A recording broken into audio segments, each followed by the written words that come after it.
The Strange Case of Dr. Jekyll and Mr. Hyde. If Hyde had never been another man at all. A what-if classic story. Chapter 1. The Respectable Man. Dr. Henry Jekyll was, by every account that mattered in London, a good man. This was not an opinion. It was a matter of record, kept in the minds of his patients and the ledgers of his charities and the warm remarks made about him at dinners he was too busy to attend. He was a physician of the first rank, a man of science with a comfortable fortune and an uncomfortable conscience, and he had spent the whole of his 50 years arranging his life so that no one would ever have cause to think otherwise. He gave to the poor. He counseled the troubled. He kept the longest hours of any doctor in his district, and when a patient could not pay, he treated them anyway and never spoke of it. He told his patients often that the body was a machine of habit and that a man's character was nothing more than the sum of the things he allowed himself to do. Govern the small appetites, he said, and the large ones will starve. Drink temperately or not at all. Avoid the gaming tables which take from a man not only his money but his will. Keep regular hours. Be moderate in all things. He believed every word of it. He had built himself, plank by plank, out of exactly this discipline, and the structure was admired by everyone who saw it. What no one saw was the inside. From the inside, the life of a good man looked rather different. It looked like a room with no door. Henry Jekyll could not remember the last time he had said a true thing to another person, not a lie exactly. He did not tell lies. It was subtler than that. He had simply learned over 50 years to say only the things a good man would say, to want only the things a good man should want, and to fold everything else, the tiredness, the resentment, the long gray hopelessness of being perfect, into a small hard shape and push it somewhere he would not have to look at it. He had become so practiced at this that he no longer knew where the shape was kept. He only knew that it was getting heavier. A man may be admired by 10,000 people and still go home each night to a house in which no one knows him. Jekyll's house was large and well kept and silent. His servants respected him. His friends esteemed him. His colleagues deferred to him. And in the evening, when the last patient had gone and the last letter was answered, he would sit alone in his study with a fire and a glass of water, because the good doctor did not drink, and he would feel the weight of the shape he could no longer find, pressing somewhere behind his ribs, and he would think, with a flatness that frightened him more than grief would have, that he had been tired for as long as he could remember, and that there was no point in the foreseeable future at which he was permitted to stop. He did not think of himself as unhappy. Unhappiness was a thing other people had, people with reasons. Jekyll had no reasons. He had health, wealth, reputation, and the respect of his city. To be unhappy in such a position would have been a kind of ingratitude, and ingratitude was not a thing a good man allowed himself. So he was not unhappy. He was only, in some way he could not have explained to a single living soul, finished. He had become the man he had set out to become, and the becoming had used up everything, and now there was nothing left over with which to enjoy the result.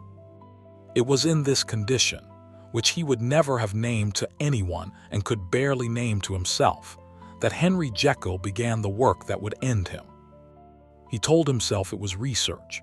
He was a scientist after all, and the question interested him in a clean, abstract way that he found restful. The question was this. A man's character, he had always taught, was the sum of his habits. But where then was the man underneath the habits? If you stripped away everything Henry Jekyll did because he ought to do it, everything he said because it was correct to say it, every appetite he had governed and every word he had swallowed, what would be left? Was there a self beneath the good man, or was the good man all the way down? It was, he assured himself, a philosophical inquiry. He was not a fool.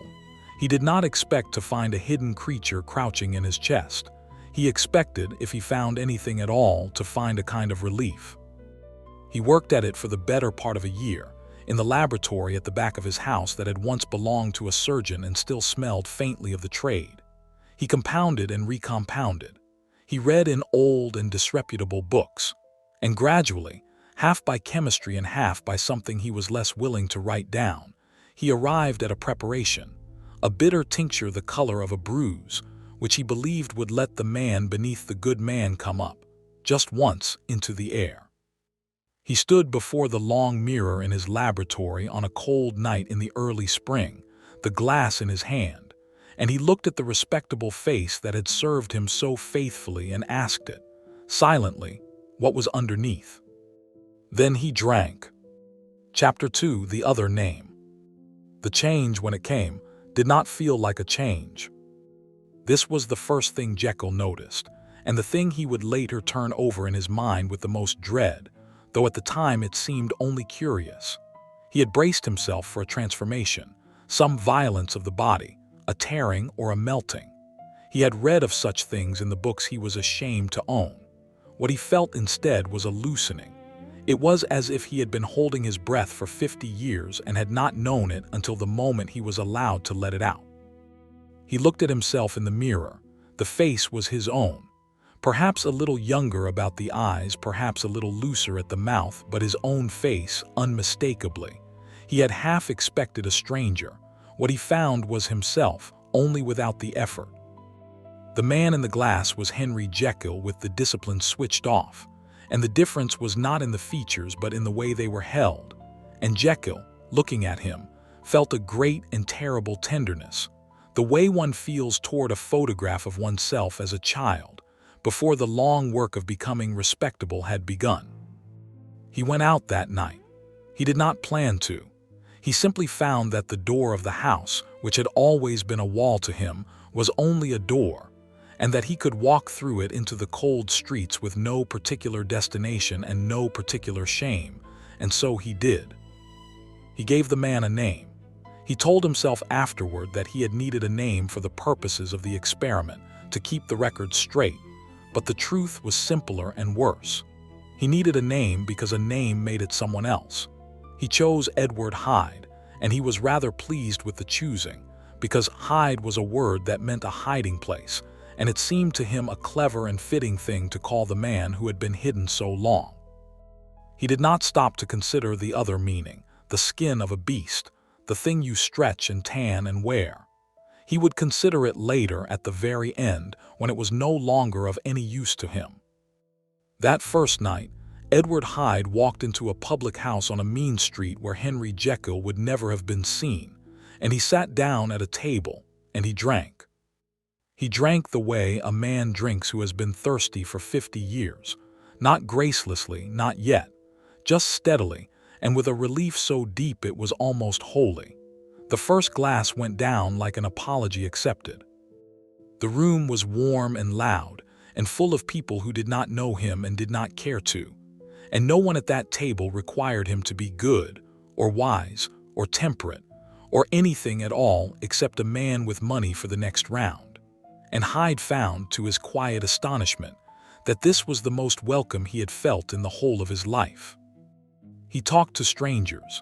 He laughed at jokes that Henry Jekyll would have found coarse, and the laughing felt like stretching a limb that had been bound. A man told him a long and dishonest story about a horse, and Hyde, instead of correcting him, bought him a drink for the pleasure of it.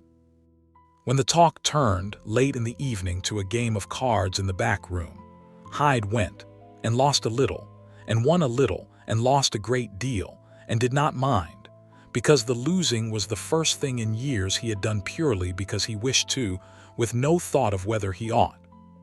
He came home as the sky was graying. He stood again before the mirror in the laboratory and felt the loosening tighten slowly, like a man buttoning a coat against the cold. And Henry Jekyll came back up into his own face, his own discipline, his own held breath. He looked at the respectable man returning and felt, for the first time, something he had no right to feel and could not suppress. He felt that he would do it again. He was not alarmed by this. He should have been. But he was a scientist, and he reasoned with himself in the calm, clean way he reasoned about everything, and the reasoning went like this. The experiment was a success. He had separated for a few hours the appetites from the man, and he had observed the appetites in safety, and he had returned unharmed. There had been no real danger. A little drink, a little play, a few coins lost to men who needed them more than he did. Where was the harm?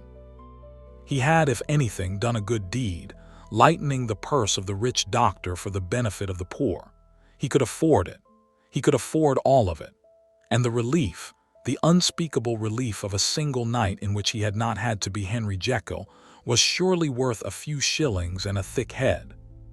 He locked the tincture in the cabinet, and he went up to his bed as the servants began to stir, and he slept better than he had slept in 20 years. He did not write in his journal that night that he had enjoyed it. He wrote that the experiment had yielded valuable results and would bear repeating under controlled conditions. He was already, on the very first morning, learning the language he would speak to himself for the rest of his life. It was the language of a man explaining, in calm and reasonable terms, why the thing he was about to do was not the thing it plainly was. Chapter 3. Controlled Conditions. For a few weeks, the conditions were controlled. Jekyll was careful at first, in the way that men are careful when they have decided to do a dangerous thing and wish to believe they are not doing it. He went out as Hyde only on certain nights, the nights when he had no early patients, and he set himself limits, and he kept for a while to them. He told himself that the limits proved he was in command. A man who could stop whenever he wished was not a man in any danger. The very existence of the rule was the evidence that he did not need it. But the rule began to bend, as rules do, and it bent first in the most reasonable direction. It had been a hard week.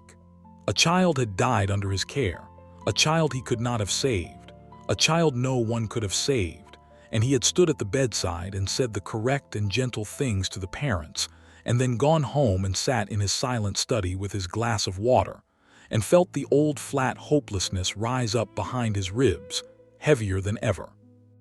And he thought, with the swift sideways cleverness that he was getting better at every day, that surely, after such a week, a man was entitled to a little relief. This was not the same as breaking the rule.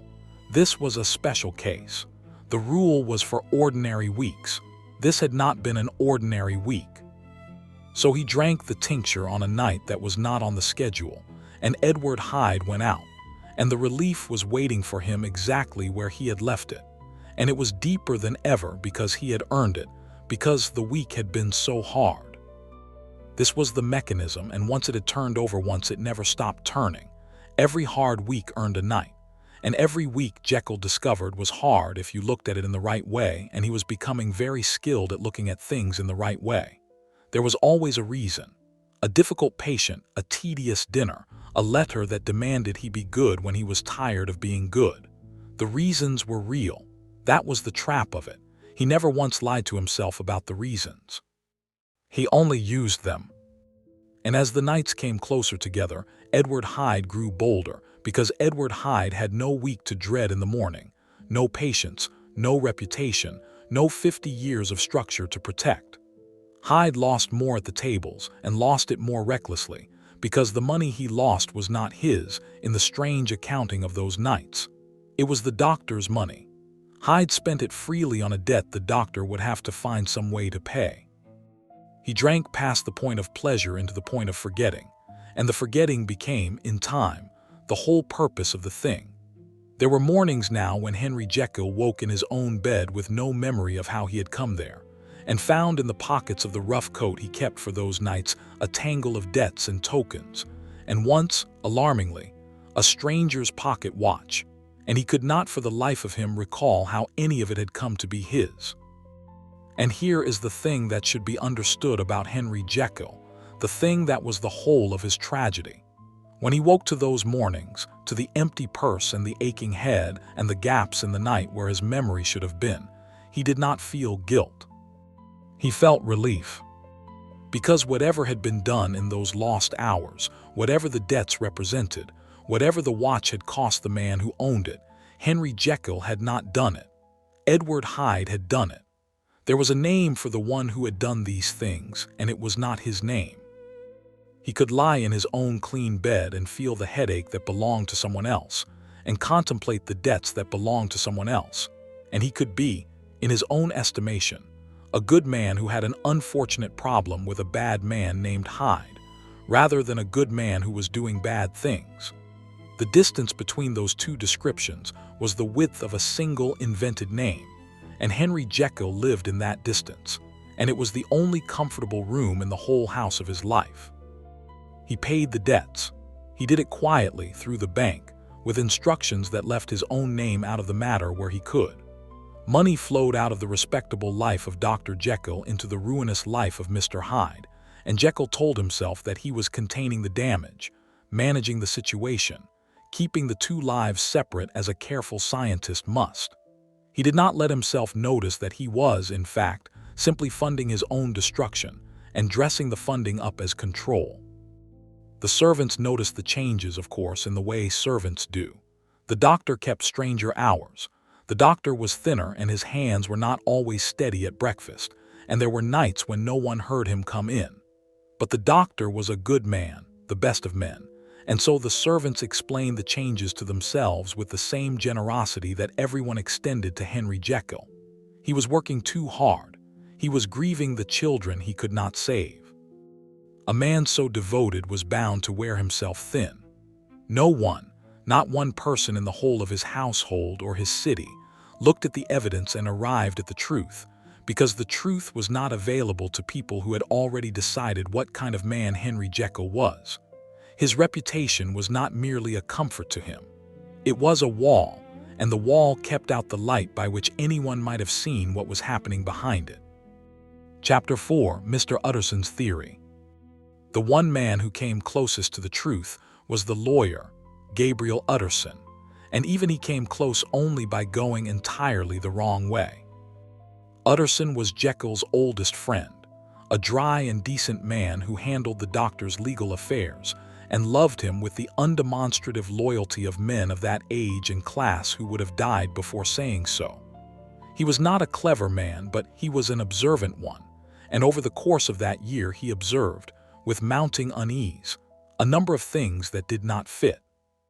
He observed that his friend Jekyll, who had never in 30 years been short of money, had begun to draw on his accounts in unusual ways. He observed that a great deal of this money seemed to find its way, by routes Utterson could not entirely trace, to a man named Edward Hyde, of whom no one had ever heard and whom no one could adequately describe. He observed that Jekyll had, some months before, made an alteration to his will, the terms of which disturbed Utterson so deeply that he had locked the document in his safe and tried, without success, to forget it. The will left the whole of Jekyll's considerable estate, in the event of his death or his disappearance, to Edward Hyde. His disappearance, that was the word that kept Utterson awake. Not merely death, which any will might mention, but disappearance, as though Jekyll anticipated some circumstance in which he might simply cease, without dying, to be anywhere at all. Utterson made inquiries. He learned that Hyde frequented the lowest sort of establishments. He learned of debts paid by the doctor, of a watch returned through intermediaries to a man who had been relieved of it in a card room, of small ugly incidents settled with money before they could become large ones. And from these facts Utterson assembled a theory, and the theory was wrong in the way that decent men's theories are nearly always wrong, which is to say that it failed to imagine that a good man could simply be the author of his own ruin. Utterson's theory was this: his noble friend Jekyll had, in some unguarded moment of his youth, committed an indiscretion, and the man Hyde, somehow in possession of this old secret, was bleeding him for it. Hyde was a blackmailer. That explained the money which was not spent but extorted. That explained the will which was not a bequest but a ransom, the price Jekyll paid to keep his tormentor quiet, the terrible promise that bought him peace. It explained everything, and it had the great advantage for Utterson of leaving Henry Jekyll exactly where Utterson needed him to be, which was on the side of the angels. For it was unthinkable to Utterson that his friend was the villain. He had known Jekyll for 30 years. He had seen his charity, his discipline, his goodness. A man like that did not gamble away his fortune in the dark and wake without his memory. A man like that was acted upon by evil. He did not act it.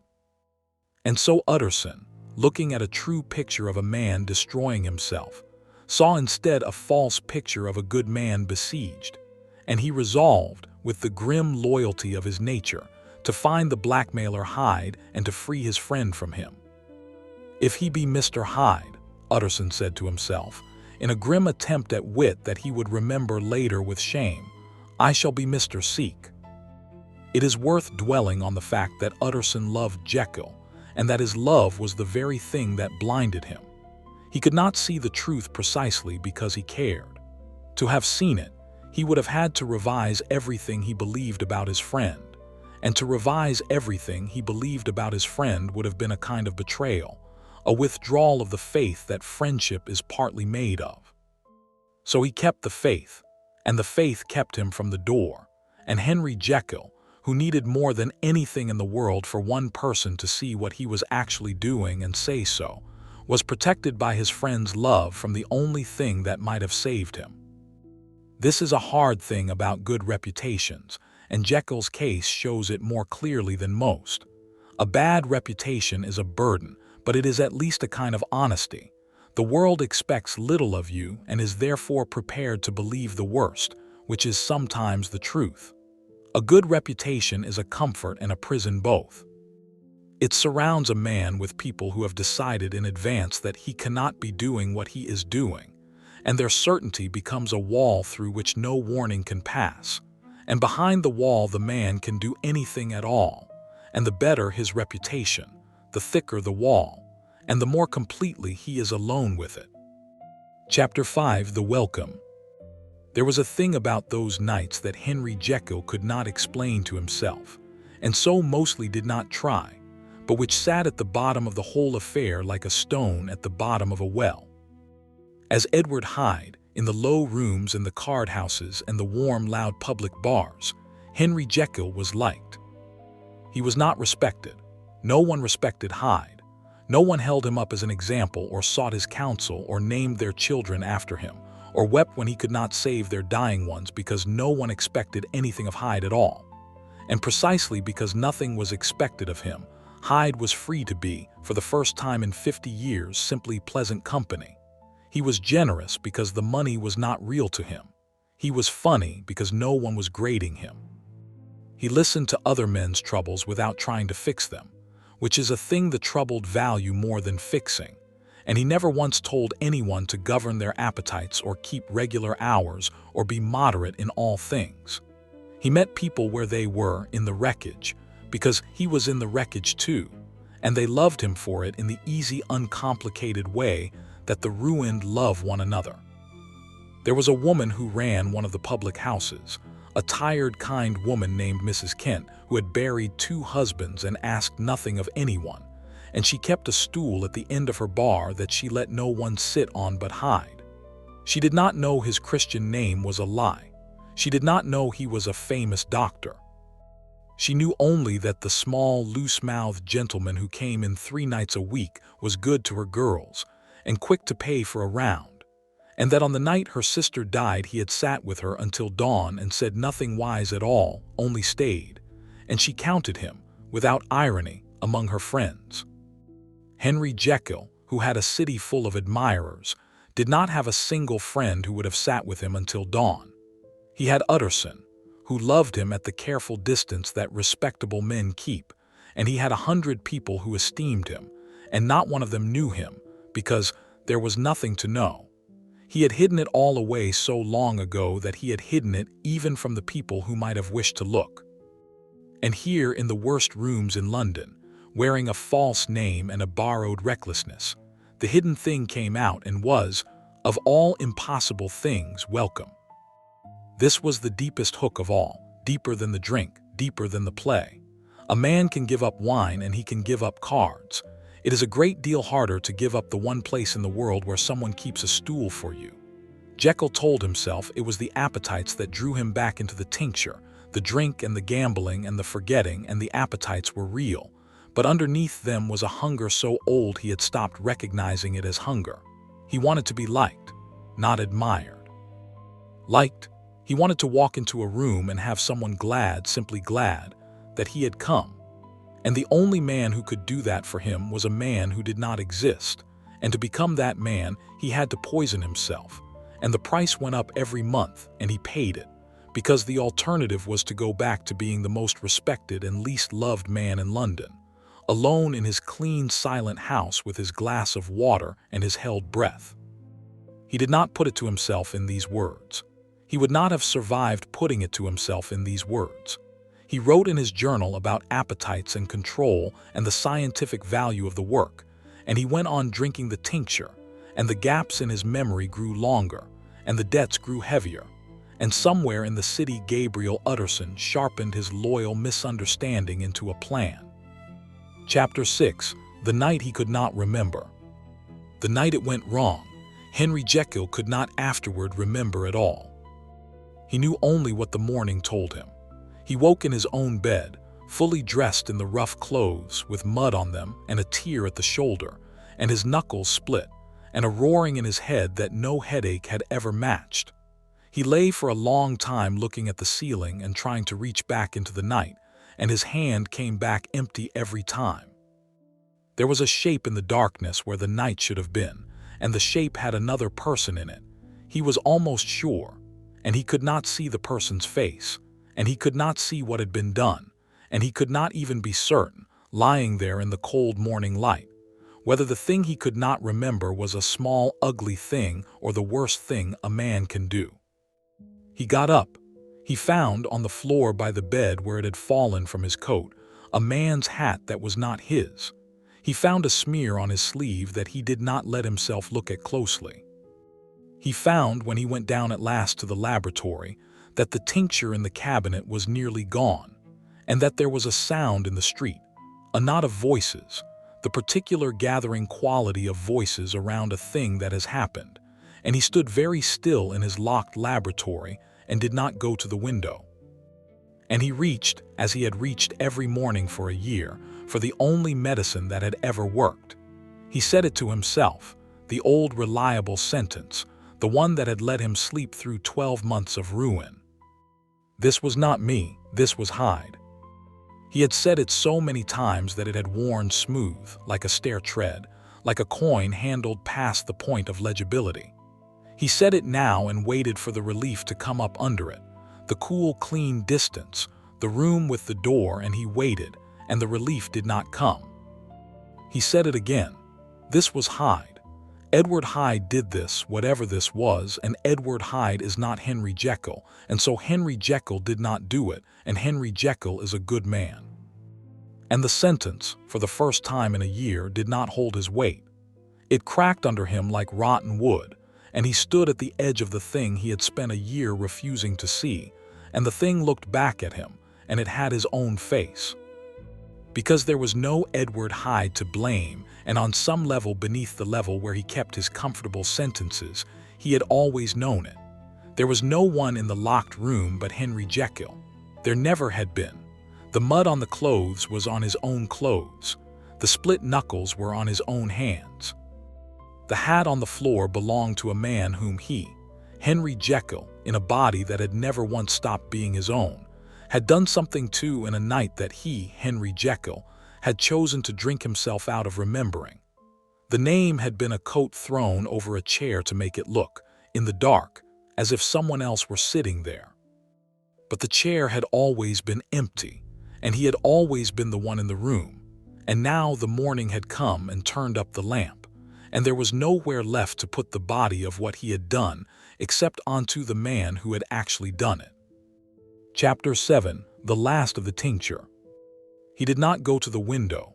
He never learned with certainty what had happened in the night, and perhaps that was its own punishment to carry a crime whose shape he could not even see, to be guilty of a thing he could not name. He told himself at first that it might have been nothing, a scuffle, a fright, a man knocked down and helped up again. But he did not believe it, because a man who has done nothing does not wake with his memory burned away. And Henry Jekyll had spent a year teaching himself the difference between the things he chose to forget and the things that were genuinely not worth remembering. He resolved that morning to stop. He had resolved it before in a small way on the worst mornings, but always with the comfortable knowledge that he was stopping Hyde, reigning in the other man, taking control. This time there was no other man to stop. This time stopping meant only that Henry Jekyll would have to go back to being Henry Jekyll, every hour of every day, with no door in the room forever, and carrying now in addition the weight of whatever the lost night had cost a stranger. And that was a sentence so heavy that he understood, even as he resolved upon it, that he did not have the strength to serve it. But he tried. For some days he did not touch the tincture. He sat in his study with his glass of water and his held breath and the old flat hopelessness, magnified now beyond anything he had felt before, and he endured it, and he found that enduring it was very nearly the same as not being alive. He could not work, his hands shook. He could not sleep. The lost night waited for him every time he closed his eyes, faceless and accusing. He could not bear the visits of his friends, who came to his door full of esteem and went away reassured by lies. And most of all, he could not bear Utterson, who came one evening and pressed his hand and said, with grave and loving certainty, that he knew Jekyll was being made to suffer by some scoundrel, and that he, Utterson, would not rest until the scoundrel Hyde was found and brought to justice, and his dear friend set free. Jekyll looked at his oldest friend, who had come to rescue him from the only person Jekyll had ever managed to be, and he understood that Utterson would hunt Hyde forever and never find him, because there was no one to find, and that this hunt, undertaken in love, would chase Jekyll for the rest of his life through a city in which the criminal and the victim and the rescuer's quarry were all the same exhausted man. And he could not tell Utterson the truth. He had built 30 years of friendship on a version of himself that the truth would demolish, and he found, when it came to it, that he would rather lose Utterson to a lie than keep him with the truth, because the lie was the last warm thing he had. When Utterson had gone, Jekyll went down to the laboratory and took out the cabinet and looked at the last of the tincture, a finger's width of bruise-colored liquid in the bottom of the bottle, and he made a decision that was, in its way, the only honest scientific act of the entire affair. He decided to find out, before he drank the last of it, what was in it. He had compounded it himself, a year ago, half by chemistry and half by a kind of wishing he had been ashamed to record. He had never since then submitted it to a proper analysis, because a man does not analyze the thing that is keeping him alive. But now, with the bottle nearly empty and the will to refill it failing, he set himself to the work, and he tested the residue as carefully as he had ever tested anything, and he wrote down what he found, and when he had finished writing, he sat for a long time without moving. There was nothing in it. Not nothing at all. It was not water. It was a mild sedative compound, the sort of thing he might have prescribed to a patient with disordered nerves, bitter and harmless and slightly soporific, no more capable of unmaking a man's character than a cup of weak tea. It could not have changed his face, because his face had never changed. He understood now that the younger, looser man in the mirror had been his own face, seen by his own eyes in the particular light of permission. It could not have summoned another self, because there was no other self to summon. It had done one thing and only one thing, and it had done it perfectly, which was to give Henry Jekyll something to drink before he did the things he wanted to do, so that he could believe afterward that the drink, and not the wanting, had been the cause. He had not been transformed. He had been excused. He had compounded with his own hands a permission and dressed the permission as a potion, because a respectable man cannot simply choose to ruin himself. He requires a mechanism, an agent, a name to hang it on. The whole apparatus of the experiment, the laboratory and the records and the talk of separating the appetites from the man, had been an elaborate machine for producing a single sentence. And the sentence was, "This was not me." And the machine had run beautifully for a year, and now it was broken, because he had finally looked inside it and seen that there was nothing there but his own hand on the lever. He took up his pen, and he wrote the last pages of the journal that Utterson would one day read, and in them he did the thing he had spent his whole life not doing. He told the truth. I gave the name Edward to the weakest part of myself, he wrote, so that I might hate it as another man. But there was no other man hiding in me. There was only me hiding behind the good Dr. Jekyll for 50 years, and the world loved the place I was hiding behind, and so I never had to come out. And when at last I made myself a door, I called the man who walked through it by another name, so that I would not have to admit that the man was always only me. I have been a good man in the eyes of everyone who has ever met me, and not one of them has ever met me. They met the wall. I built the wall so high and kept it so clean that I could do anything behind it. And I did. And the higher and cleaner I kept it, the more certain everyone became that I could not possibly be doing what I was doing, until in the end the only proof of my goodness that anyone required was my reputation for it, which I had manufactured precisely so that no one would look closer. A bad man is watched. A good man is trusted, and trust is a darkness, and I have lived in it, and done in it the things that men do in the dark, and called them by another man's name. There was no monster, Utterson. I am sorry. You will want there to have been a monster because you are a good man yourself and you loved me, and it will be easier for you to believe that I was carried off by a villain than that I was the villain, walking home each night to your esteem. But there was no villain but the tired one in the mirror, and there is no one for you to seek, and I beg you when you have read this to stop seeking him, for your own sake, because the search will only lead you, again and again, back to a door that I have locked from the inside. He set down the pen. He looked at the last of the tincture, the harmless sedative that had never done anything but help him sleep through his own life, and he understood that it had never had any power at all except the power he had agreed to give it, and that he could, if he wished, simply pour it out and walk up the stairs and begin, this morning, at 50 years of age, the unbearable work of being one man in the daylight with no second name to carry the weight. He understood that this was the choice. It had always, in fact, been the choice. The potion had only hidden it. He could be Henry Jekyll, the whole of Henry Jekyll, the good and the weak and the things done in the dark, all of it owned and carried under one name in the plain light, friendless and exposed and real. Or he could keep the wall. He had built the wall for 50 years. He did not know how to live without it, and he was so tired. He drank the last of the tincture, not because it would change him. He knew now that it would not. He drank it because the ritual of drinking it was the last place left where he could pretend, for a few hours, that the man who had done all of this was someone else, and he wanted that pretense one final time, the way a man wants one more night in a house he has already sold. He drank it, and he locked the laboratory door from the inside, and he sat down in his chair to wait for the relief that he knew, now, would never come, because there was no one to hand the weight to, because there had never been anyone, because the room had always held only him. Chapter 8. What the World Decided. They broke the door down some days later, when Jekyll had not been seen and the servants grew frightened.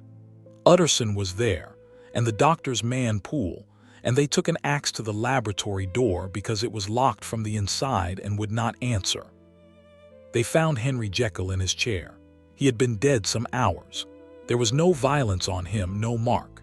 The physicians who were called said his heart had simply stopped, worn out, they thought, by overwork, for everyone knew how hard the good doctor labored. He was, even in death, perfectly and recognizably himself. There was no monstrous hide shriveling on the floor, no second face, no creature caught in the act of becoming.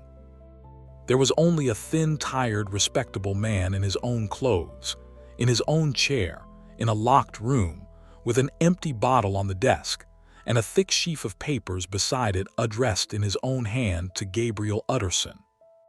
Utterson took the papers home and read them by his own fire, alone, and he read them through to the end, and then he sat for a long while and did not move. And here is the last turn of it, the one Henry Jekyll had foreseen and could not prevent even with the truth laid plain. Gabriel Utterson, having read the confession of his friend, in which Jekyll told him as clearly as a man can tell anything that there had been no Hyde, that he had done it all himself, that there was no one to seek and no villain to blame, folded the papers and put them in his safe and did not show them to anyone, and went on, for the rest of his life, believing in the villain. He could not help it. He had loved Jekyll for 30 years, and the truth was simply too heavy for that love to lift. So he did with the confession what everyone had always done with the evidence of Henry Jekyll's ruin. He found a way not to see it. The journal, he decided, was the raving of a sick mind, a good man's brain disordered at the last by overwork and grief, and the strain of whatever Hyde had truly done to him. Jekyll had blamed himself in death because that was the kind of man he was, too good, always taking the weight of others onto his own shoulders. The real Hyde had fled, of course, and would never be found, and the world was poorer for the loss of so fine a physician as Henry Jekyll, who had given everything, even his peace of mind, even his very life, to a wicked man who did not deserve a moment of it. This was the story Utterson told, and it was the story London believed, and it was the story carved in shorter and statelier words on the stone above the doctor's grave. He had been good. He had been generous. He had labored for others until it killed him. A great crowd came to the funeral, more than the church could hold, and many of them wept, and the things they said of him were all true and all entirely beside the point, and not one of them was weeping for the man who had actually lived inside the reputation, because that man they had never met, and now they never would. Somewhere on a mean street, in a warm, loud public house, a tired, kind woman named Mrs. Kent kept a stool at the end of her bar that she let no one sit on, for a small, loose-mouthed gentleman who had been good to her girls and had sat with her once until dawn, and who had stopped coming without a word some weeks ago. She did not know his name had been a lie. She did not know he was the great Dr. Jekyll, whose death the better papers mourned. She knew only that a friend of hers had disappeared, the way the poor are always disappearing, into debt or drink or the river or some trouble too large to come back from, and she wiped the stool down on quiet nights out of a habit she could not break. And now and then, when the door opened late and let in the cold, she looked up, for just a moment, in case it was him. She was the only person in the whole of London who missed the man who had really been there. She never knew it. He never knew it either, which was perhaps the saddest part of all, that the one true welcome of his entire life had been waiting for him, on a stool at the end of a bar, the whole time he was poisoning himself to be worthy of it. He had gone looking, with a false name and a glass of his own invention, for a place where someone would simply be glad that he had come. He had found it. He had sat on the very stool. And he had been so busy explaining to himself that the man on the stool was someone else that he had never once let himself notice he had already arrived. A What If Classics retelling,